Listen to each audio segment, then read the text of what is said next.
So I enjoy doing Fun with Chemistry because it gives me the opportunity to be representation for women and minorities in STEM. With Fun with Chemistry, we're able to take these STEM experiences and bring them to schools that maybe wouldn't be able to be exposed to these kinds of concepts. We go to local K-12 schools in the Houston area to try to promote increased access to science demonstration. And so we like to get kids excited about learning science concepts in kind of a fun but also educational way.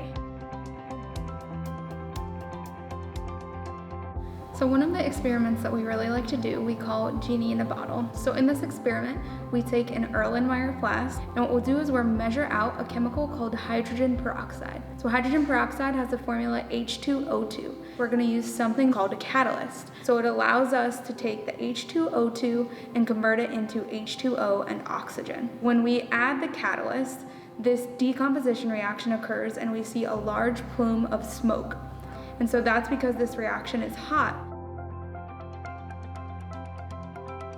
For our oscillating clock demonstration, we combine 3 clear solutions and see what happens to our color changes. A and B mix to form C, that reacts in a second reaction in order to form iodine, which is what gives us that really nice yellow color. So depending on the pathway and the concentration of iodine, we see the disappearance and reappearance of that yellow color, like a clock.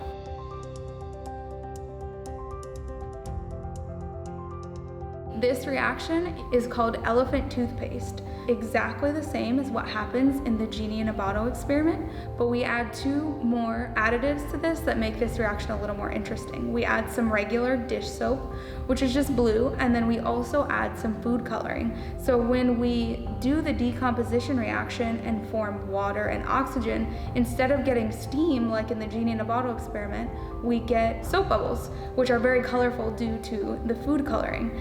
When this reaction occurs, it's what we call exothermic. You can see there's steam coming out of the bubbles that come out of the Erlenmeyer flask.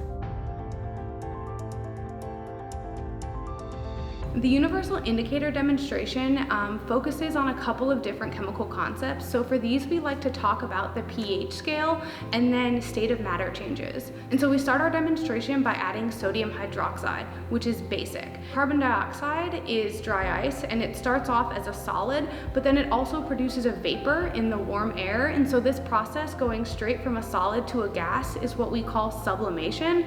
And as we add some dry ice, we decrease the pH of this solution, and every time the pH decreases, we see color changes from the purple to the blue, green, orange, and then finally ending at the yellow color, which indicates that at the end of the reaction, we have an acidic pH.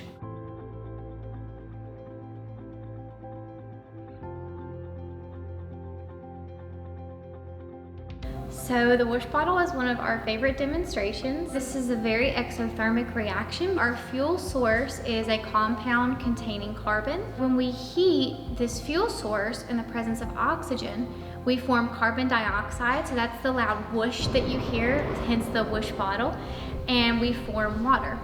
In one of them, we add something a little extra, so you'll notice that that one is green. In that whoosh bottle experiment, we actually add boric acid.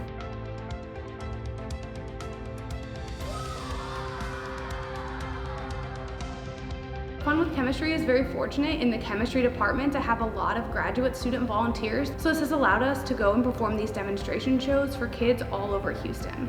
Going to schools and just being present as a minority woman, doing science shows girls that they can see themselves up there doing similar things, and I'm really glad that I get to be a part of that. I think it's really important that we take our expertise and knowledge and really bring that to the community.